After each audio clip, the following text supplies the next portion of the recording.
మీ పిల్లలు ఫారెన్లో చదవాలనేది మీ కల? మీ కలను నిజం చేసే ఏకైక సంస్థ Videsh consults. Welcome to crime analysis. Delhi liquor కేసులో అరెస్ట్ అయి తీహార్ జైల్లో ఉంటున్న ఎమ్మెల్సీ కవితను సిబిఐ అరెస్ట్ చేసింది. ఆమె భర్త అనిల్కు సమాచారం ఇచ్చి ఆమెను అరెస్ట్ చేస్తున్నట్టుగా సమాచారం పంపింది. అంతేకాకుండా ఆమెను కస్టడీకి కావాలంటూ ఒక పిటిషన్ వేశారు. ఆ పిటిషన్ లో ఏముందనే విషయాన్ని ప్రస్తుతం మనతో మాట్లాడడానికి రాజీవ్ రెడ్డి గారు ఉన్నారు. రాజీవ్ రెడ్డి గారిని అడిగి ఆ కస్టడీలో ఉన్న వాళ్ళు సిబిఐ ఏం కోరింది, ఆ కస్టడీలోని అంశాలు ఏంటితో పాటు కొత్త విషయాలు చూడడానికి చాలా విషయాలు బయటకు వస్తున్నాయి, అవేంటో కూడా తెలుసుకుందాం. రాజీవ్ రెడ్డి గారు నమస్తే అండి. నమస్తే సార్, ఈ సిరీస్ లో చూస్తుంటే ఫస్ట్ లో అసలు కేసు నమోదైంది సిబిఐ, అందులో విట్నెస్ గా కవిత గారు పెట్టారు. తర్వాత క్రమేపీ ఆమె రాకపోయేసరికి ఇన్వెస్టిగేషన్ లో భాగంగా ఆమెని అక్యూజ్డ్ గా చేశారు. కానీ తర్వాత వచ్చిన ఈడీ అరెస్ట్ చేసి జైల్లో పెట్టారు. ఇప్పుడు సిబిఐ వంతు వచ్చింది కాబట్టి సిబిఐ నిన్న అరెస్ట్ చూపించింది. మనం గతంలో డిస్కస్ చేసినట్లుగా సిబిఐ మీ అందరికి అర్థం కానిది ఒక విషయం ఉంది. సిబిఐ కావాలని వెయిట్ చేస్తుంది. ఈడీ ఎప్పుడు బెయిల్ వస్తుందో ఆ టైంలో సిబిఐ అరెస్ట్ చేయొచ్చు మనం గతంలో ఒక డిస్కషన్ కూడా చేసుకున్నాం. మరి అది ఏ విధంగా అయిందో కానీ నిన్నే రంజాన్ నాడు కవిత గారిని అరెస్ట్ చేసినట్టుగా సిబిఐ చూపిస్తుంది. అయితే కస్టడీ కావాలంటూ పిటిషన్ వేయడం, ఆ కస్టడీలో కోర్టు 5 రోజులు పిటిషన్ కి కస్టడీకి ఇచ్చారు. ఇంతేకాకుండా తన అరెస్టు అక్రమం అంటూ ఈ రోజు ఆవిడ కోర్టులో కూడా పిటిషన్ వేశారు. అది అరెస్ట్ అక్రమం కాదు సక్రమం అంటూ కోర్టు కూడా ఆ పిటిషన్ తోసిపుచ్చింది. ఇంత వరుసగా జరుగుతున్న నేపథ్యంలో ఈ కస్టడీ పిటిషన్లో ఏ అంశాలు ఉన్నాయి, ఇంత తొందరగా సిబిఐ అరెస్ట్ చేయడానికి ప్రధాన కారణం అనుకోవచ్చు? అంటే ఇది ఎలా చెప్దామంటే అంటే నేను మీడియాలో చూసిన రిపోర్ట్ల ప్రకారము నిన్న కవిత గారికి సంబంధించిన లాయర్ ఎవరు, ఐ థింక్ మోహిత్ రావు అనుకుంటా, ఆయన ఏదో పిటిషన్ వేశారు అరెస్ట్ ఛాలెంజ్ చేస్తూ. దాన్ని ఆ జడ్జి నా ముందుకు రాదు అని చెప్పి రెగ్యులర్ కోర్టులో వేసుకోండి అని చెప్పి పంపించారు. నాకు గుర్తున్నంత వరకు ఈ అడ్వకేటే కవిత గారిని ఢిల్లీ కేసులు కోఆర్డినేట్ చేస్తుంది అనుకుంటా, మోహిత్ రావు గారు. ఎందుకంటే కవిత గారిని ఇంతకుముందు ఈడీ అరెస్ట్ చేసినప్పుడు కూడా సుప్రీంకోర్టు స్టే ఉండగా ఎలా అరెస్ట్ చేస్తారని ఇక్కడ కేటీఆర్ గారు, బీఆర్ఎస్ సంబంధించిన మిగతా వాళ్ళతో పాటు ఈయన కూడా చిన్న ఏదో ప్రెస్లోనేదో ఢిల్లీలో కాస్త అంటే లీగల్ లాంగ్వేజ్ వాడుతూ ఇది కంటెంప్ట్ వస్తుంది, సుప్రీంకోర్టు స్టే ఉందని దబాయించారు. తర్వాత తేలింది ఏంటంటే సుప్రీంకోర్టులో ఏమీ లేదు, వీళ్ళు వేసుకున్న పిటిషన్ కూడా విత్డ్రా చేసుకున్నారు. నేను ఆ రోజే చెప్పాను, కాస్త ఎక్కడో కమ్యూనికేషన్ గ్యాప్ ఉన్నట్టుంది, సుప్రీంకోర్టులో స్టే ఉందని వీరు అనుకోవటము, అక్కడ స్టే లేకపోవటం అని. సెకండ్, నిన్న వచ్చి ఆదరబాదరగా పరిగెత్తుకుంటూ పోయి ఓ పిటిషన్ ఏదో తప్పు కోర్టులో వేశారు, జస్టిస్ మనోజ్ దగ్గర వేశారు. ఆయన కాదు జస్టిస్ కావేరి గారి దగ్గరికి వెళ్ళాలి అని, అదొకటి. మూడోది అంటే ఈ ప్రాబ్లం ఏమవుతుందంటే రెగ్యులర్ ప్రాక్టీస్ చేసే వాళ్ళందరూ తెలుసండి, అరెస్ట్ చేసే ముందు నోటీసులు గట్రాలు ఉండవు. నేను చెప్పాను అంటే మనము లా కాస్త కామన్ సెన్స్, మీరు నేరం చేసి పారిపోతున్నారు ఉన్నారని తెలిసిందండి, టక్కున వచ్చి పట్టుకోవాల్సింది తప్పిస్తే నోటీసులు ఇచ్చుకుంటా వెతుక్కుంటా కూర్చుంటే కుదరవయ్యి.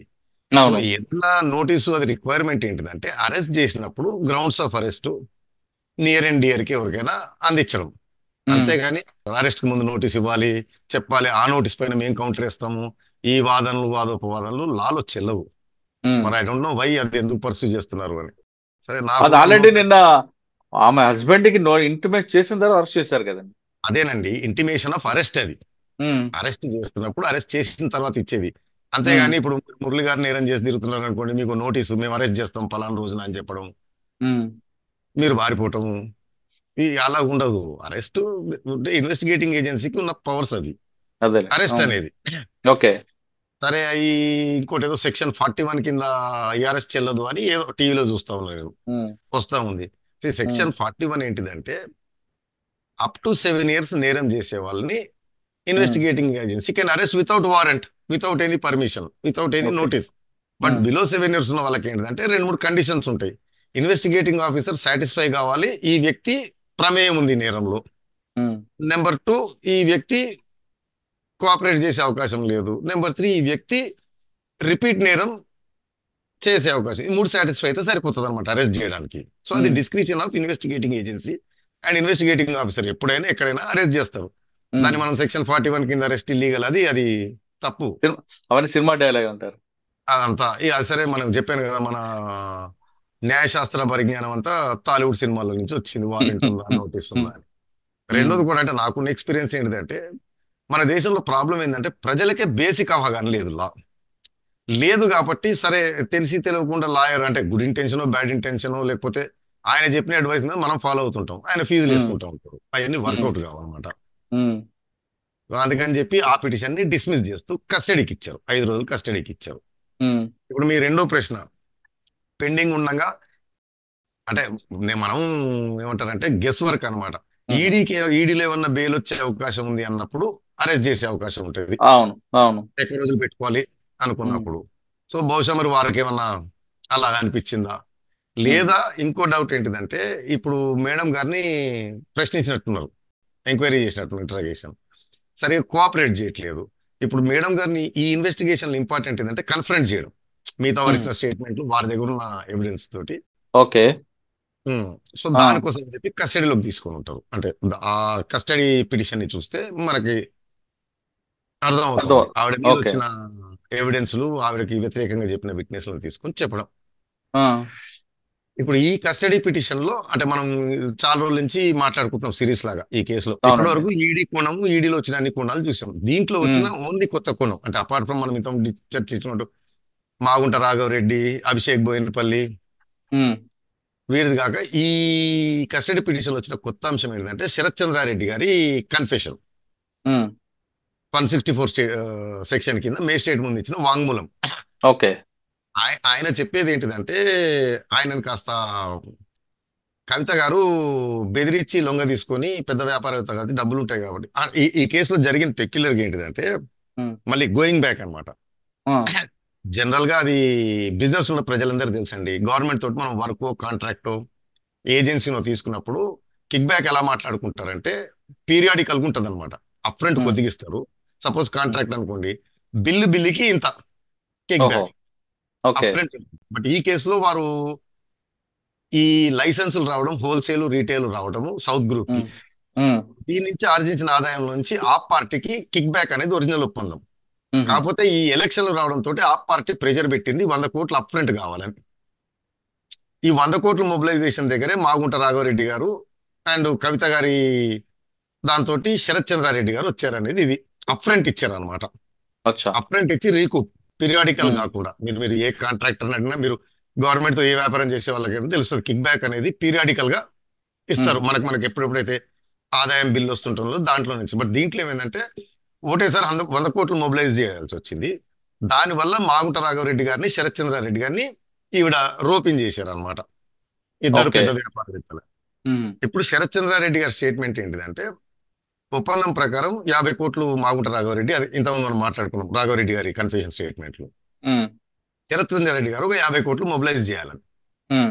దానికి ఒక హోల్సేల్ లైసెన్స్ 25 కోట్లు, 5 రీటైల్ జోన్లు 5 ఓకే. కోట్లు ఈచ్, టోటల్ 50 కోట్లు మొబిలైజ్ అని. ఆయనకి అంత ఇష్టం లేకపోయినా కవిత గారు బెదిరించి, ఉమ్, మీది పెద్ద ఫార్మస్యూటికల్ కంపెనీ, మీకు పెద్ద పెద్ద వ్యాపారాలు ఉన్నాయి ఇక్కడ, రియల్ ఎస్టేట్, కన్స్ట్రక్షన్, ఇవి వీటిని మేము ఇబ్బంది పెడతాము, పిసికేస్తామని చెప్పి బెదిరించి వసూలు చేసినట్టు ఆయన స్టేట్మెంట్. సో ఉమ్. ఆయన ఇచ్చిన స్టేట్మెంట్ ప్రకారం ఏంటిదంటే కవిత గారికి మహబూబ్ నగర్ జిల్లాలో ఏదో ల్యాండ్ ఉంది. అది మహబూబ్ నగర్ జడ్చర్ల మధ్యలో ఉన్నట్లుగా అఫిడవిట్ లో చూపించారు ఆవిడ. అది మీరు కవిత గారి ఎలక్షన్ అఫిడవిట్ లో ఉంటది, అవును. ఆవిడ ప్రాపర్టీస్ ఏవి అనేది. ఆ, ఐ థింక్ ఇమూవబుల్ అసెట్స్ ఆ బాక్స్ లో ఐటమ్ నెంబర్ 1, 2 ఉమ్, మహబూబ్నగర్ జిల్లాలో, ఒకటి జడ్చర్ల దగ్గర, ఒకటి మహబూబ్నగర్ దగ్గర అని. అవును. మనం అనుకుంటున్నాం ఇదో వేరేదో తెలియదు కానీ మనం ఈ అఫిడవిట్ ఇది రెండు చూసి మనం గెస్ చేసి గెస్ కనెక్ట్ చేయడం. చేసుకుంటాం. ఆ, ఈ ల్యాండ్ కొన్నట్టు చూపెట్టి 14 కోట్లు ఉమ్, ట్రాన్సాక్షన్ చేసినట్టు. సిబిఐ వారి కంటెన్షన్ ఏంటంటే ఆ ట్రాన్సాక్షన్ నిజంగా జరగలేదు, ఎటువంటి రిజిస్ట్రేషన్ లేదు, ఏం లేదు. అండర్ ఏమంటారంటే ఒక షామ్ అగ్రిమెంట్ లాంటిది క్రియేట్ చేసి ఉమ్, అరబిందోకి సంబంధించిన సంస్థలు ఉమ్, ఈవిడకి సంబంధించిన మహబూబ్నగర్ ల్యాండ్ కొన్నట్టు ఈవిడ ఉమ్. ఖాతాలో 14 కోట్లు వేసినట్టు ఒకటి. ఓకే. రెండోది ప్రెజర్ పెట్టి ఉమ్, జాగృతి ఫౌండేషన్ కి ఒక 80 లక్షలు డొనేట్ చేయించుకున్నట్టు. మీరు ఆ ఉమ్. ఎలక్షన్ అఫిడవిట్ లో మూవబుల్ అసెట్స్ కాలంలో ఉంటది, మేడం ఆ, గారు shareholder of Jagruti foundation అని చెప్పి, అవును, ఉంది. ఓనర్ అని చెప్పి ఉంటది. ఆ, 80 లక్షలు వసూలు చేసినట్టు ఇది చేసిందనమాట. ఈ ఉమ్, డబ్బుల్ని in turn Abhishek Boinpally, Buchibabu and Ashok Kaushik అనుకుంటా, ఆవిడ గారి ఉమ్. పిఏ ఢిల్లీలో అక్కడ ఉంటూ అవునండి. CBI DD, ఆ, వారి ద్వారా దాన్ని గోవా ఎలక్షన్ కి అందించినట్టు ఇది ఫ్రెష్ గా వచ్చిన రివీల్ అయిన సమాచారం. ఉమ్, మేడం ఉమ్, గారికి. ఓకే. సార్, ఈ 100 కోట్లు మీరు 15 కోట్లు చెప్తున్నారు. ఇంకా మిగతా డబ్బులు ఏ విధంగా వెళ్ళాయని అనుకోవచ్చు మనం? అంటే ఒక 25 కోట్లు మాగుంట రాఘవరెడ్డి దాంట్లో వచ్చింది. ఆ, ఇక్కడ 15 మిగతాది కోట్లు.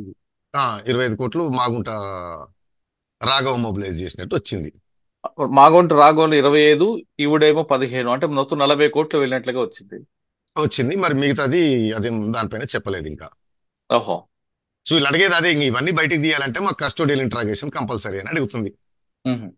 సార్, ఈ ఇంట్రాగేషన్ అనేది ఇప్పుడు కోర్టులో జైల్లో ఉన్నారు కాబట్టి జైల్లోనే చేస్తారా, లేదా సిబిఐ ఆఫీస్ తీసుకెళ్లి మన ఈడీ ఆఫీస్ లో ఏ విధంగా చేస్తారా ఆ విధంగా చేస్తారా? అట్లేం లేదండి, అది లాజిస్టికల్ గా అనమాట. జైల్లో కూడా చేసుకోవచ్చు, జైల్లో సెపరేట్ రూమ్ ఏదైనా తీసుకొని దాంట్లోనే చేయొచ్చు.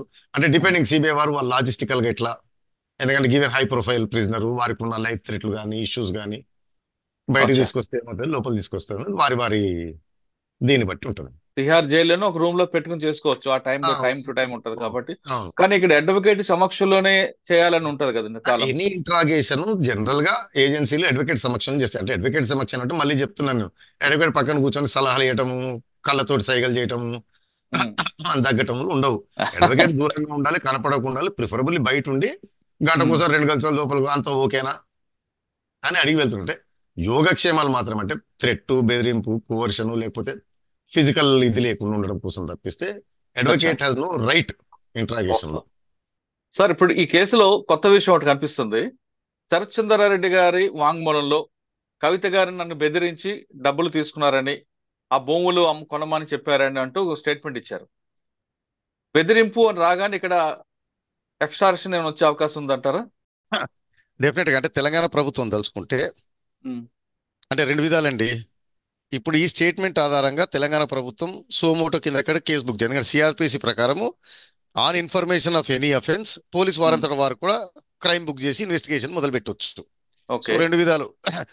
ఇప్పుడు రాధాకిషన్ రావు అని ఆయన డీసీపీ పైన ఇచ్చినట్టు ఎవరైనా అంటే శరత్ చంద్రారెడ్డి వెళ్ళి ఎక్కడ పోలీస్ స్టేషన్లో కంప్లైంట్ ఇచ్చి కవిత గారు నన్ను బెదిరించి డబ్బులు వసూలు చేశారు, డబ్బులు తీసుకున్నారు అనేది అది అది ఆ స్టేట్మెంట్ ప్రకారం ప్యూర్ అది క్రైమ్ కింద వచ్చేస్తుంది, extortion. I think um. Indian penal code 384, 381 అనేవి ఉంటాయి వాటి ప్రకారం. 384, అవునండి. సో వాటి ఏంటంటే ఒకటి తెలంగాణ గవర్నమెంట్ కనుక ఇంట్రెస్టెడ్ ఉంటే ఉమ్. పోలీస్ వారంతట వారే క్రైమ్ బుక్ చేసి ఇన్వెస్టిగేషన్ స్టార్ట్ చేసి శరత్ చంద్రారెడ్డి గారి స్టేట్మెంట్లు తీసుకోవడం, ఆధారాలు గ్యాదర్ చేయడం, ఇక ఇవన్నీ రూటీన్ అరెస్ట్ అంటే అరెస్టు, ఛార్జ్ షీటు, ట్రయల్ అవన్నీ. ఉమ్. లేదా శరత్ చంద్రారెడ్డి గారి వారంతట వారు వెళ్ళి కంప్లైంట్ ఇచ్చినా ఇనిషియేట్ చేయొచ్చు అనమాట. సో శరత్ చంద్రారెడ్డి గారు ఇచ్చిన ఇనిషియేట్ అవుతుంది, ఉమ్. ఇవ్వకపోయినా తెలంగాణ ప్రభుత్వం కానీ లేకపోతే లోకల్ పోలీస్ కానీ ఈ స్టేట్మెంట్ ఆధారంగా ఎఫ్ఐఆర్ కట్టొచ్చండి, క్రైమ్ బుక్ చేసి ఇన్వెస్టిగేషన్ స్టార్ట్ చేసి ప్రొసీడ్ కావచ్చు. ఓకే. ఈ రెండూ కాకుండా ఎవరైనా ఒక అడ్వకేట్ గానీ లేదంటే ఆమెకు వ్యతిరేకమైన వ్యక్తి పోలీస్ స్టేషన్ కంప్లైంట్ ఇచ్చారనుకో. నేను అనేది అదేనండి, సిఆర్పిసి ప్రకారము ఆహా. ఫలానా అని లేదండి. అచ్చా, ఏ ఎవరైనా ఇవ్వచ్చు. విధంగా అయినా సరే పోలీస్కి ఇన్ఫర్మేషన్ రాగానే cognisable offence, extortion is um. A cognizable offence, um. FIR book చేసి ఇన్వెస్టిగేషన్ చేయాల్సిందే. మీరు వెళ్ళి ఉమ్. కంప్లైంట్ ఇచ్చినా, నేను వెళ్ళి కంప్లైంట్ ఇచ్చినా, లేదా ఈ స్టేట్మెంట్ పోలీస్ అధికారులు ప్రభుత్వం దృష్టికి వచ్చిన వారంతట వారు without any information any third okay. Party Sharath గారు లేదా బేసింగ్ ఆన్ మీడియా రిపోర్ట్లు ఈ స్టేట్మెంట్ ప్రకారం concern police station FIR book చేసి ఇనిషియేట్ చేయొచ్చు. అచ్చా. ఒకవేళ మీరు అన్నట్లుగా గవర్నమెంట్ తీసుకుంది అనుకోండి సుమోటోగా, ఉమ్. అంటే తీసుకుంటాదా లేదా అనేది ఒకసారి ఇంకొక చర్చకు వస్తే, ఇప్పటికే కేసు నడుస్తుంది, ఇది గవర్నమెంట్ కి పొలిటికల్ మోటివేట్ కేసు అని ప్రచారం అవుతుంది కాబట్టి, ఒకవేళ ఇప్పుడు కాంగ్రెస్ గవర్నమెంట్ ఆ విధంగా తీసుకుంటే ఇది ప్యూర్లీ పొలిటికల్ అంటూ అవతవాళ్ళు చేస్తున్న నినాదాలకి ఇది ఒత్త ప్రెస్ అయినట్లు అనిపిస్తుంది కదండి. అంటే ఇప్పుడు పొలిటికల్ గా అంటే ఏదైనా ఒక బలం చేసుకోవచ్చు. చేకూరుతుంది కదా అని. అదేనండి, పొలిటికల్ గా ఏదైనా చేసుకోవచ్చు, ఎవరు ఎట్లయినా అనుకోవచ్చు. ఆ, లీగల్ గా మాత్రం అది పర్ఫెక్ట్లీ రైట్. పోలీస్ ఆర్ బెదిరింపు. With in they right. ఈ స్టేట్మెంట్ బేస్ పైనే they can book A case and investigation initiate చేసి చంద్రారెడ్డి గారిని పిలిపించి స్టేట్మెంట్ తీసుకోవడం, ఎవిడెన్స్ గ్యాదర్ చేయడం చేయొచ్చు. ఉమ్. ఉమ్. సరే పొలిటికల్ టర్న్ అది అంటారా? ఇప్పుడు నాకు తెలిసి అంత గింపతిలు వచ్చి ఆ టర్న్ తీసుకునే ఇదేం లేదు. సార్, ఒకవేళ ఆ విధంగా కేసుగా నమోదైంది అనుకోండి, ఇప్పుడు ఢిల్లీలో ఉన్న కేసులో బెయిల్ మీద బయటకు వచ్చే పట్టుకోవాలా, వీళ్ళు కూడా కస్టడీ చేసి అక్కడి నుంచి తీసుకురావడం అని అది ఉంటాయా? అది same thing, discretion of investigating agency. Okay. Transit remand వేసి హైదరాబాద్ కూడా పట్టుకురావచ్చు, ఉమ్. తీసుకొచ్చి ప్రొడ్యూస్ లేదంటే చేయాలి లేదంటే హైదరాబాద్ లో. ఆమెను బెయిల్ మీద హైదరాబాద్ వచ్చి ఈ కేసులో కూడా రిమాండ్ చేయొచ్చు. అక్కడే పట్టుకోవచ్చు, ఇక్కడ వచ్చిన తర్వాత ఎప్పుడైనా పట్టుకోవచ్చు. Discretion of investigating agency any person కెనండి, నేను అడ్వకేట్ అని కాదు, ఆహా. ఎనీ సామాన్య పర్సన్. సో సిఆర్పిసిలో ఏంటంటే receipt of a cognizable offence ఉహు. Police have to book crime FIR book చేసి ఇనిషియేట్ ఇన్వెస్టిగేషన్. ఏది లేకపోతే తర్వాత క్లోజ్ చేయాలి. ఎఫ్ఐఆర్ అయితే కట్టాలి, ఇన్వెస్టిగేషన్ చేయాలి, స్టేట్మెంట్లు తీసుకోవాలి. అంటే ఇక్కడ గవర్నమెంట్ ఇంట్రెస్ట్ బట్టి ఉంటుంది. ఎవరైనా వెళ్ళి కంప్లైంట్ ఇచ్చారనుకోండి, గవర్నమెంట్ ఇంట్రెస్ట్ ఏముంది? అవును, గవర్నమెంట్ పోలీసు వారంతట వారు చేయాలంటే వారి ఇంట్రెస్ట్ని బట్టి. రైట్. మన చట్టంలో ఉన్న వెసులుబాటు అదండి. అంటే ఫర్ ఎగ్జాంపుల్ రోడ్డు పైన దొమ్మి జరుగుతుంది, మీరు వెళ్ళి కంప్లైంట్ చేయొచ్చు కదండి, మీకు సంబంధం లేకపోయినా కానీ. అవును, మీరు ఫోన్ చేసి కూడా చెప్పవచ్చు పోలీస్ వారికి, సార్ జూబ్లీ చెక్ పోస్ట్ మీద దొమ్మి జరుగుతుంది, కొట్టుకుంటున్నారు అని. సో విక్టిమ్ కావాల్సిన అవసరం లేదు. అవును, రిసీప్ట్ ఆఫ్ ఇన్ఫర్మేషన్ ఏ విధంగా రావచ్చు. అదే అదే. సో ఇది అథెంటిక్ డాక్యుమెంట్. సిబిఐ వారు వేసిన custody petition, it has been revealed అని చెప్తారు అతను. శరత్ చంద్రారెడ్డి స్టేట్మెంట్ ఇచ్చారు. శరత్ చంద్రారెడ్డిని ఎక్స్టార్షన్ బెదిరించి నీ కంపెనీలు బిజినెస్లు దెబ్బ కొడతామని చెప్పి బెదిరి డబ్బులు వసూలు చేశారని. అది squarely fits into extortion definition Indian penal code లో. ఓకే సార్, ఇప్పుడు 5 రోజులు కస్టడీ అయిన తర్వాత అందులో వీళ్ళకి ఒక కంక్లూడ్ వస్తుంది, ఒక ఇన్పుట్ వస్తుంది. వచ్చిన తర్వాత ఇప్పుడు మళ్ళీ తిరిగి అదే జైల్లో వస్తారు. అప్పుడు కవిత గారు బెయిల్కి వేసుకోవచ్చా? ఎందుకంటే ఇద్దరు రిమాండ్ అయిన తర్వాత బెయిల్కి ఎప్పుడైనా వేసుకోవచ్చు, ఆహా, ఇంకేం లిమిటేషన్ లేదు. రిమాండ్ అయిన తర్వాత ఎప్పుడైనా వేసుకోవచ్చు, ఎన్నిసార్లు అయినా వేసుకోవచ్చు.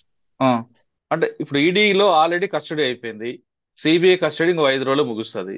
కాబట్టి ఆవిడ నా కస్టడీ అయిపోయింది కాబట్టి నాకు బెయిల్ ఇవ్వండి అంటూ బెయిల్ వేస్తే కవిత గారికి బెయిల్ వచ్చే అవకాశం ఉందా? జనరల్ కేసులలో ఏం జరుగుతుందంటే, నార్మల్ కేసులలో కస్టడీ 1 నెల 2 నెలలు అయిపోయిన తర్వాత ఇంట్రాగేషన్ అంతా అయిపోయింది కాబట్టి నా మీద ఇన్వెస్టిగేషన్ ఏమీ పెండింగ్ లేదు, నా మీద తీసుకోవాల్సింది ఏమీ లేదు. సెకండ్, నేను ఇన్ని రోజులు నేను ఆల్రెడీ జైల్లో ఉన్నాను కాబట్టి అని బెయిల్కి ఒక గ్రౌండ్ అనమాట. ఓకే, నేను చెప్పేది అదండి, ఒకటి పొలిటికల్ గా చూద్దాం, ఒకటి లీగల్ గా చూద్దాం. మీరు కేజ్రీవాల్ గారు ఈడీ కస్టడీ అయితే అపోజ్ చేయలేదు, తీసుకోండి అన్నారు. నేను కూడా నా క్లయింట్లని ఎప్పుడైనా పోలీస్ కస్టడీ అయితే అదే చెప్తాను, తీసుకోమని చెప్పండి, జరిగేది ఏం లేదు. అదే అయిపోయిన తర్వాత కోఆపరేటెడ్, మా దగ్గర రావాల్సిందంతా వచ్చింది, మేము ఉండాల్సిన అవసరం ఏముంది అని బెయిల్ తీసుకోవచ్చు. ఇంకోటి పొలిటికల్ గా కూడా వీరు ఏం చేస్తున్నారు అంటే రెసిస్ట్ చేసి కొద్దిగా ప్రతిష్ట దిగజార్చుకుంటున్నారు. అర్థమైందండి. ఇప్పుడు ఆ సైగలు, పిడికలు చూపెట్టడాలు, ఇంకులాబ్ జిందాబాద్లు అన్ని చేసేవాళ్ళు వెళ్తాను లోపలికి, పునీతరాలు బయటకు వస్తాను, ఏం చేస్తారో చేసుకోండి అంటే ఆప్టిక్స్ వేరే విధంగా ఉండేవి. ఇప్పుడు ఆవిడ చెప్తుంది కూడా జై తెలంగాణ అన్నారు, తెలంగాణలో బీజేపీకి ఓటు వేయదంటూ 2 నినాదాలు చేశారు, కానీ దానివల్ల ఎఫెక్ట్ ఏమి ఉంటుంది అంటారా? దానివల్ల ఏమీ ఉండదు. వీటిని రిసీవ్ ఇప్పుడు రిమాండ్ ని క్వశ్చన్ చేయడం రూటీన్ అండి. రిమాండ్ దానికి ఏం పెద్దగా ఉండదు. Police officer suspicion or involvement prima facie ఉంటే ఎవరినైనా అరెస్ట్ చేయొచ్చు. అవును, రిమాండ్ కావాల్సింది అరెస్ట్ చేసినప్పుడు నోటీస్ ఇవ్వటం. సో వీటిని ఛాలెంజ్ చేస్తా, నా అరెస్ట్ అక్రమం, అరెస్ట్లు అక్రమం ఉండవు ఇందాక సిబిఐ కోర్టు కూడా తోసిపుచ్చిందండి, అరెస్ట్ అది అక్రమం కాదంటూ. అదే చెప్పేది, అందరికీ తెలిసింది. మరి ఆ లాయర్లు ఎందుకు వేస్తారో, వీళ్ళు ఎందుకు ఒప్పుకుంటారో దానికి. సార్ మీరు చెప్తున్న వివరాలన్నీ చూస్తుంటే సామాన్యుడికి కూడా అవగాహన ఉండే ఇది ఇష్యూస్ కనిపిస్తున్నాయి. అంత పెద్ద హై ప్రొఫైల్ ఉన్న వాళ్ళకి ఆ మాత్రం అవగాహన ఉండదంటారా? ఎంత లీగల్ కౌన్సిల్స్ పెట్టుకుంటారు, లీగల్ అడ్వైజర్ ఉంటారు, వాళ్ళకు ఒక ఆఫీసు. నేను ఇంత కూడా ముందు చెప్పానండి, అమాం బాపత్ బ్యాచ్ అంటారు అనమాట. తర్వాత ఇక్కడ మీకు అమెరికాలో, యూకేలో సైకాలజీలో అఫీషియల్ గా ఒకటి ఉంటుంది అనమాట, అఫ్లూయెన్సా అని. It is a recognised mental disorder అనమాట. అనుకోకుండా ధనం కలిసి రావడము, అనుకోకుండా తల్లిదండ్రులు ధనం సంపాదించిన తర్వాత మనకి కామన్ సెన్స్ అనేది దొబ్బేస్తుంది. అంటే మీకు ఇప్పుడు అనుకోకుండా ఏదైనా రియల్ ఎస్టేట్ లో జాక్ పాట్ కొట్టి కొత్తగా రాజకీయాలు డబ్బు సంపాదిస్తే పక్కన బ్యాచ్ చేరుతుంది, ఆహా ఓహో అని. దాంట్లో బట్టి ఫ్లోలో పోతుంటారు. వాడు ఏం చేస్తాడంటే, సార్ అవి కొత్త బ్రాండ్ చెప్పులు వచ్చినాయి, 2 లక్షల రూపాయల చెప్పులు అంట, అది వేసుకుంటే మనకు విలువ అంటే అందరూ వేసుకుంటారు అంటే వీడు నిజమనమ్మా ఇవ్వంటుంటాడు. అది 20,000 5,200 అనేది చూడడు అనమాట. సో ఆ ఫ్లోలో పోతుంటారు. మీకు జనతా గ్యారేజ్ అని ఒక సినిమా ఉంటుంది, జూనియర్ ఎన్టీఆర్ గారు మంచి ఒక డైలాగ్ చెప్తాడు అనమాట. ఎవరో ప్రభుత్వ అధికారి లంచాలు అది తీసుకుంటుంటే చెప్తారు, మీరు తల్లిదండ్రులు పైన కింద పడితే ఇంత సంపాదించి పిల్లల మీద ఫోకస్ కాన్సన్ట్రేషన్ చేయకపోతే పిల్లలు చెడిపోతారు, చెడిపోతే మీరు సంపాదించిన దానికి అర్థం లేదు, వారు నిలబెట్టుకోలేరు, పోగొడతారు. దానికంటే మీరు చక్కగా ఉద్యోగం చేసుకుంటూ పిల్లలతో ఫోకస్ చేస్తే వారే తెలివైన వారై వారి కాళ్ళ మీద వాళ్ళు నిలబడి మీరు ఏదైనా సంపాదించి ఇచ్చింది కూడా నిలబెట్టుకుంటారు అని అంటారు అనమాట. సో మన దగ్గర ఈ మధ్యన సొసైటీకి అప్లికేషన్ పట్టుకుందండి. నడిమింత్రి సిరిమాసము, నడిమింత్రి అధికారాలు ఇవి వచ్చిన తర్వాత తెలియట్లేదు అనమాట. తెలియకుండా ఎవరే ఫ్లోలో తీసుకెళ్తే ఆ ఫ్లోలో నిజం అనుకుని దులుతా ఉంటారు. ఉమ్. నేను చెప్పేది అరవింద్ కేజ్రీవాల్ గారు స్టాండ్ రైట్ అండి. చంద్రబాబు ఎలా? నాయుడు గారి విషయంలో మనం అనుకున్నాం ఏముందండి, కొన్ని నెల 2 నెలలు 3 నెలలు 6 నెలలు మర్డర్ చేసిన వరకే బెయిల్ వస్తుంది, మనం ఛాలెంజెస్ లోపల పోయండి, పొలిటికల్ గా కూడా మంచి మైలేజ్ వస్తుంది. అప్డేట్స్ వచ్చాయి. పబ్లిక్ లో దానిపై కూడా మా లీడర్ కరెక్ట్ గా ఉన్నాడు అంటారు కదా. ఆ, ఓ రిబెల్ కింద వస్తుంది ఊరికే దీన్ని పీకి లాగి. ఎట్లా వీళ్ళు విఐపీలండి, జైల్లో అవును. బాగానే చూసుకుంటారు, ఉమ్. సామాన్య ఖైదీలాగా కాదు. అవును. ఇంటి భోజనము, ఉమ్. చక్కటి బెరాకులు, బాగోగులు, అట్- అన్నీ కుటుంబ ఉంటాయి కానీ సభ్యులు. అన్నీ ఉంటాయి కానీ కుటుంబం అనేది దూరం అవుతుంది కదా, ఒకటే కదా. వీళ్ళకి ఇచ్చారు కదండి కుటుంబ సభ్యులతోటి గంటో గంటో మాట్లాడుకోవాలని. అవును. అంటే అవి ఉంటాయి కానండి, ప్రజలతో మాట్లాడడం, ప్రజలతో మమ్మేక అవ్వడం, ప్రజలకు ఉపన్యాసాలు ఇవ్వడం ఉండదు కదా. వీళ్ళు పెద్ద మమేకమైంది ఏందో తిరిగింది ఏందో నాకైతే తెలియదు స్టేట్మెంట్ లీడర్. ఉమ్. అంటే మనకి ఇంకోటి చెప్తాను, ఒక్కోసారి మనకి టైం కలిసి రాదనుకోండి, అవును. అప్పుడు రెసిస్ట్ చేయకూడదు అనమాట. దాన్ని అబ్జర్వ్ చేసుకొని తీసుకొని బయటికి రావడానికి చూడాలి, అంతే తప్పిస్తే ఉమ్. దానికి ఎదురు ఇప్పుడు కర్మ అండి. నేను రోడ్డు పైన నడుస్తుంటే ఎవడొచ్చి గుర్తాడు, నేను ఏం చేస్తాను, దానిపైన చిందులు వేయలేం కదా. అదేదో అవును. ట్రీట్మెంట్ తీసుకొని అది తీసుకొని ఇది తీసుకొని దాన్ని మళ్ళీ ఎలా బయటికి రావాలని. ఉమ్. అంటే కర్మ సిద్ధాంతం నమ్మాలంటారు ఇప్పుడు.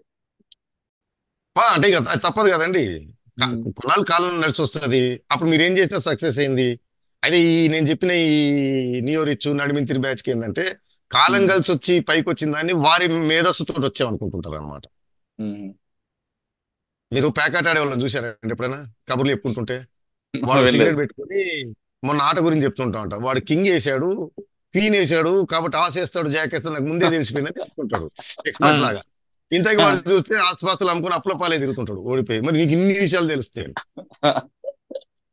కొట్టిన ఆట ఒకటే తిరుగుతుంటది, నా మేధస్సుతో కొట్టానని. ముక్కలు అనేది అదృష్టం. Okay so sir. అది పక్కన పెట్టి రియాలిటీ చూస్తే బాగుంటది. తర్వాత నేను చెప్పాను, మన దగ్గర అధికారం ఉన్న వాళ్ళు ఏంటంటే తెలివైన వాళ్ళని పక్కన పెట్టుకోరు, రైట్. వాళ్ళని పొగిడే వాళ్ళని మీరు చెప్పిన దాన్ని ఎస్ అనే వాళ్ళని మాత్రమే పక్కన పెట్టుకుంటుంటారు అనమాట. అంటే వాళ్ళకన్నా తెలివైన వాళ్ళు ఉంటే పక్కన పెట్టుకోరు, ఎందుకంటే వాళ్ళు ఎక్కడ దెబ్బ కొడతారని భయం ఏమో. ఒకటి నమ్మకం లేదు, రెండోది ఈడు చెప్పింది మీరు చేసింది తప్పు అంటే ఆడు ఒప్పుకోలేడు అనమాట. ఇగో అడుగుతుంది. నేనే తెలివైనవని అనుకుంటారు అనమాట. సార్ ఫైనల్ గా చెప్పండి, ఈ కేసులో కవిత గారికి బెయిల్ ఎప్పుడు వస్తుంది, ఎప్పుడు మూవ్ చేసుకోవచ్చు? కవిత గారు బెయిల్ కాదు కానీ కవిత గారు ఇచ్చిన స్టేట్మెంట్ లో ఒకటి వ్యాలిడ్ స్టేట్మెంట్ అండి. మొన్న శరత్ చంద్రారెడ్డి కన్ఫెషన్ తీసుకోండి, ఆ. ఈవిడ ఈవిడ పైన కేజ్రీవాల్ పైన ఎక్కువ సిబిఐ ఈడీ రిలై అవుతుంది కన్ఫెషన్ స్టేట్మెంట్. ఉమ్. అయితే మనం దస్తగిరి విషయంలో చెప్పాము, ఈ కేసులో కూడా చెప్పాము. కన్ఫెషన్ ఆఫ్ అప్రూవర్ స్టేట్మెంట్లకి ఫస్ట్ అప్రూవర్ యొక్క క్రెడిబిలిటీ ఇంపార్టెంట్, తర్వాత స్టేట్మెంట్ క్రెడిబిలిటీ ఇంపార్టెంట్. రెండు క్రెడిబిలిటీలు కావాలి. ఓకే. అంటే స్టేట్మెంట్ క్రెడిబిలిటీ అంటేనేమో స్టేట్మెంట్ కి తగ్గ ఆధారాలు, కొరాబరేటింగ్ ఎవిడెన్స్, అది నమ్మశక్యంగా ఉండబట్టి. దానికంటే ముందు అప్రూవర్ క్రెడిబిలిటీ. ఇక్కడ ఏమైందంటే మనకు ఆ ఎలక్టరల్ బాండ్స్ బయటకు వచ్చిన తర్వాత ఒక విషయం తెలిసింది ఏంటంటే, శరత్ చంద్రారెడ్డి స్టేట్మెంట్ ఇచ్చే టైము, బెయిల్ వచ్చే టైము, బీజేపీకి ఎలక్టరల్ బాండ్స్ 50 కోట్లు ఎంతో ఇచ్చిన టైము కాస్త ఓవర్లాప్ అవుతున్నాయి. ఓహో. సో అది it goes in to the route అనమాట. సో అప్రూవర్ యొక్క క్రెడిబిలిటీ క్వశ్చనబుల్ అవుతుంది. అవును. సో అక్కడ ప్రాబ్లం వస్తుంది. అనలేదు సిబిఐ ఈడీ ఆ స్టేట్మెంట్ కాకుండా ఆ స్టేట్మెంట్ తో వచ్చిన అదర్ ఎవిడెన్సెస్ గ్యాదర్ చేసి నెయిల్ చేస్తే తప్పిస్తే అది గోయింగ్ ఫార్వర్డ్ ట్రయల్లో కాస్త శరత్ చంద్రారెడ్డి స్టేట్మెంట్ కాస్త టెయింటెడ్. కవిత గారు కూడా కోర్టుకు వస్తున్నప్పుడు ఒక మాట అన్నారు, ఇది అంటుంటే ఇందులో ఒక ఎక్యూజ్డ్ 50 కోట్లు చెల్లించి బెయిల్ తీసుకొచ్చారంటే అది శరత్ చంద్రారెడ్డి అండి. మీరు ఎలక్ట్రల్ బాండ్స్ వచ్చిన లిస్ట్ లో అవును. శరత్ చంద్రారెడ్డి గారికి సంబంధించిన కంపెనీలు 50 కోట్లు ఆ ఇచ్చిన day to time is overlapping with అతని బెయిల్ రావటము, అతను కన్ఫెషన్ స్టేట్మెంట్ ఇవ్వడం తోటి కాస్త ఓవర్లాప్ అవుతుంది. అవును. సో కవిత గారి అడ్వకేట్లు దాన్ని అటాక్ చేస్తే ఫస్ట్ కన్ఫెషన్ ఇచ్చిన అప్రూవర్ యొక్క క్రెడిబిలిటీ, అతను స్వచ్ఛందంగా ఇస్తేనే క్రెడిబుల్. అవును. సో అక్కడ ప్రాబ్లం వస్తుంది. సెకండ్ స్టేట్మెంట్ క్రెడిబిలిటీ, ఈ స్టేట్మెంట్ కి కొరాబరేటింగ్ ఎవిడెన్స్ తేవటం. అది అంటే అంటే ఇప్పుడు అతను శరత్ చంద్రారెడ్డి ఒక్కడిదే కాదనుకోండి, అతను అశోక్ కౌశిక్, బుచ్చిబాబు, మిగతా వాళ్ళు ఉన్నారు, విజయ నాయరు, అమిత్ అరోరా, వీరివి కూడా ఉన్నాయి, తను ఒక్కడిదే కాదు. బట్ నేను చెప్తున్నా కవిత గారు చేసిన ఒక స్టేట్మెంట్ ఇస్ వ్యాలిడ్ స్టేట్మెంట్. అది మనకేమవుతుందంటే ఇతని స్టేట్మెంట్ నిజమో కాదో కాదు, ముందు సస్పిషన్ అయితే ఆ రోజు అవుతుంది కదా. అవును. ఇతను 50 కోట్లు ఆ టైంకి అధికార పార్టీకి ఇచ్చాడు. అవును. ఇతనికి బెయిల్ వచ్చింది. ఉమ్. ఇప్పుడు ఆ శరత్ చంద్ర రెడ్డి క్రెడిబిలిటీ ఎంతవరకు, ఆయన స్టేట్మెంట్ ఎంత వాల్యుబుల్ అంది మనం చేయాలి, అంటే ఎస్టాబ్లిష్ ఫర్దర్ చేసుకురావాలి. ఫర్దర్ వారు అంటే ఈ ఈ CBI పా ఈ పార్ట్ కవిత గారు అడ్వకేట్ చేయాలి అది. అవును, అంటే ట్రయల్లో అండ్ బెయిల్ అవును. కూడా ఆర్గ్యుమెంట్ కి అది వాడుకోవచ్చు. అచ్చా. సార్ అది ఆ బెయిల్ తో ఆర్గ్యుమెంట్ తో కవిత కంటే కనీసం ఒక 2 నెలలని బెయిల్ వచ్చే అవకాశం ఉంటుంది అంటారు. ఇప్పుడు ఈ 5 రోజులు అయితే మేబీ ఇంకొక 5 రోజులు, మాక్సిమం 5-6 రోజులు ఇంకోసారి అవకాశం ఉంటుంది. ఆ తర్వాత ఇక్కడికి పార్ట్ ఓవర్. సో ఇప్పటికేమవుతుందంటే ఆవిడతో అయిపోయింది. ఇప్పుడు సిబిఐ వారు ఈడీ వారు అపోజ్ చేస్తే ఏంటంటే ఈవిడ బయట ఉంటే మళ్ళీ విట్నెస్ ఇన్ఫ్లుయెన్స్ చేస్తారు, ట్రయల్ జరగదని ఒక గ్రౌండ్ తప్పిస్తే ఏముండదు. బట్ గోయింగ్ ఫార్వర్డ్ 1 నెల 2 నెలలు 3 నెలలకు కాలదోషం బయట వచ్చే రావచ్చు. అవకాశం ఉంటుంది. సార్ ఒకవేళ చార్జ్ షీట్ వేశారనుకోండి. చార్జ్ షీట్లు వేస్తూనే ఉన్నారు. సో ఏజెన్సీలకి ఆ హక్కు ఉంటుందండి. ఆహా. N number of additional charge sheets అనుకోండి, సప్లిమెంటరీ చార్జ్ షీట్స్ చేసుకుంటూ పోతా ఉంటారు. సార్ ఒకవేళ చార్జ్ షీట్ కవిత గారి కేసులో చార్జ్ షీట్ వేస్తే ట్రయల్ స్టార్ట్ అయింది అనుకోండి, ఇంకప్పుడు బెయిల్ రాదు కదా ఇంకా. బెయిల్ డిస్క్రిషన్ అండి. అచ్చా. Bail is discretion. ఉహు. సార్ ఈ అంటే కేసులో మీరు అన్నట్టు ఒక అవకాశం పోతుంది, కష్టం అవుతుంది. ట్రయల్ గంటూ మొదలైన తర్వాత బెయిల్ కొద్దిగా ఇబ్బంది. ఎట్లా ట్రయల్ మొదలైంది కదా, అవును. పునీతుల కిందనో పాపుల కిందనో తేలిపోతుంది కదా ఉమ్. అని. బట్ ఈ కేసులో ఇప్పుడు ఎక్కడ ట్రయల్ పోతుంది పోదు. సరే ఒకవేళ చార్జ్ షీట్ వేయాలంటే ఈ కేసులో 60 రోజులు ఉంటుందా, 90 రోజులు ఫైనల్ డే? ఏం లేదండి, 7 years above 90 days, 7 years below 60 days. ఇది అచ్చా. ఓన్లీ బెయిల్ పర్పస్ కి. బట్ ఇక్కడ ఆల్రెడీ చార్జ్ షీట్లు పడిపోయినాయి. అవును. మొదటి చార్జ్ షీట్ పడవడమే కౌంట్ అన్నమాట. ఉహు. ఇప్పుడు చార్జ్ షీట్లు పడిపోయింది, అదే ఇంకా సప్లిమెంటరీ చార్జ్ షీట్ వేసుకుంటూ వెళ్తారు. వేసుకుంటూ వెళ్తారు. ఉహు. అంటే వేసుకుంటూ ఏదో వచ్చే ఫైనల్ అంటారు అనమాట. అచ్చా. అంటే ఇప్పుడు ఒకవేళ ఈవిడ బెయిల్ కావాలంటే ఏ గ్రౌండ్స్ వెళ్తే బెటర్ అంటారు? ఇంకిదే, నాతోటి పని లేదు, ఉమ్. నన్ను కస్టడీలో ఇంట్రాగేషన్ చేసేసారు, నథింగ్ రిమైన్స్. ఓకే. తర్వాత మీరు ఏ కండిషన్ ఇంపోజ్ చేసినా సరే, అంటే విట్నెస్ ఇన్ఫ్లుయెన్స్ చేయకుండా, ఎవిడెన్స్ ట్యాంపర్ చేయకుండా కండిషన్లు పెడతారు కదండి. ఊర్లో అవును. ఉండకూడదు, బయట ఉండాలి, పోలీస్ స్టేషన్ ఢిల్లీలో ఉండాలి, అక్కడికి వెళ్ళొద్దు, ఇక్కడికి వెళ్ళొద్దు అని ఆ కండిషన్స్. పాస్పోర్ట్ సీజ్ చేయడం అని ఉంటాయి. పాస్పోర్ట్, సో కోర్టు వారు ఏ భావిస్తే భావ్యమని ఆ కండిషన్స్ మీద. అంటే మీరు చెప్పేది అయితే ఇంక 2 నెలలు 2 నెలలు 3 నెలలు. ఇంకొకటి, నేను ఆ. గతంలో ఇచ్చిన ఇంటర్వ్యూలో ఏం చెప్పానంటే, ఎవరెవరైతే హవాలా ట్రేడర్స్ ద్వారా ఈ డబ్బులు పంపించారో వారందరి స్టేట్మెంట్లు రికార్డ్ చేశారు. వాళ్ళ దగ్గర నుంచి ఆధారాలు, సిడిఆర్లు అనుకోండి, స్టేట్మెంట్లు అండ్ అకౌంట్స్ అవి సీజ్ చేశారని చెప్తే ఎవరో ఒక సోదరుడు కమెంట్ పెట్టాడు, మరి హవాలా ట్రేడర్ల పైన చర్యలు ఉండవా అని. హవాలా చేస్తే కరెక్షన్ ఏంటంటే, మీరు చార్జ్ షీట్ లో ఉంది హవాలా అని కాదు, అంగడియా అని ఉంటుందండి. మనకు నార్త్ ఇండియాలో అంగడియాలు అంటారు అనమాట. వారు వాల్యుబుల్స్ ని, అమౌంట్ ని ట్రాన్స్ఫర్ చేస్తుంటారు. బట్ బిలీవ్ దట్ అది లెజిటిమేట్ మనీ. ఓకే. మీరు పెట్రోల్ బంక్ ఉందనుకోండి, మీకు క్యాష్ వస్తుంది, మీరు ఆ క్యాష్ అంగడి ద్వారా ట్రాన్స్పోర్ట్ చేస్తారు. అదే మన సిఎంసి వెహికల్ ఆ విధంగా ఆ విధంగా చేస్తారనమాట. సో అది అవును. అంగడి. ఆ. అందరు హవాలా ట్రేడర్లు కాదు, వీళ్ళు ఆహా. ఇన్వెస్టిగేషన్ చేసింది వారిని అంగడియాలని మెన్షన్ చేశారు. అంగడియాలు లీగల్ బిజినెస్ ఏనండి. అచ్చా. నార్త్ ఇండియన్ లో, నార్త్, ఒరిస్సాలో, గుజరాత్ లో అంతటి ఉంటారు. వారు ఏంటంటే, మీకు కలెక్షన్ అయిన డబ్బుని మీరు బ్రాంచ్ నుంచి హెడ్ ఆఫీస్ పంపించాలనుకోండి, వారు తీసుకెళ్తారు అనమాట. సో అదే లీగల్. లెజిటిమేట్ మనీ అని వారు ఏమంటారంటే, అది మాకు ఇది హవాలా బ్లాక్ మనీ అని తెలియదు, లంచం డబ్బు అని తెలియదు. అటు సార్ ఇప్పుడు అంగడి అంది లీగల్ అది. లీగల్ అండి. సరే కొన్ని చోట్ల రైడ్ వేసి పట్టుకుంటుంటారు, వసూలు చేస్తుంటారు, మళ్ళీ వదిలి పెడుతుంటారు, కానీ అది లీగల్ వ్యాపారం అది. ఓకే. చాలా సంస్థలు, క్యాష్ వచ్చే సంస్థలు అంగడియాలను వాడుకుంటారు అనమాట. ఇప్పుడు మీకు 5-6 బిజినెస్ ఉన్నాయి అక్కడ ఇక్కడ, అంత క్యాష్ కలెక్ట్ అయిన తర్వాత అక్కడి నుంచి మీరు హెడ్ కాఫీ వేసుకో, నెలకు ఒకసారి వారానికి ఒకసారి పంపిస్తారు కదా, మీరు తీసుకొస్తారు ట్రాన్స్పోర్ట్. కవిత గారి కేసులు చూస్తుంటే రాజీవ్ రెడ్డి గారు చెప్తున్నట్లుగా మరో 2 నెలల వరకు కవిత ఢిల్లీలో ఉండే అవకాశం కనిపిస్తుంది. అయితే కరెక్ట్ రీజన్ తీసుకుంటూ, అంటే శరత్ చంద్రారెడ్డి ఇచ్చిన స్టేట్మెంట్ ని తను కరెక్ట్ గా ఫ్రేమ్ కట్టుకుంటూ వెళ్తే అదొక అవకాశంగా భావించి ఉండే అవకాశం ఉంటుంది అంటున్నారు రాజీవ్ రెడ్డి గారు. ఏదేమైనా సరే మరో 2 నెలలు కవిత గారు ఢిల్లీలో ఉండే అవకాశం కనిపిస్తుంది. ఇది సిబిఐ కస్టడీ పిటిషన్ లో ఉన్న అంశంపై రాజీవ్ రెడ్డి గారి విశ్లేషణ. మరో అంశంలో మళ్ళీ కలుద్దాం. అంతవరకు నమస్తే. Thank you sir. Thank you very much.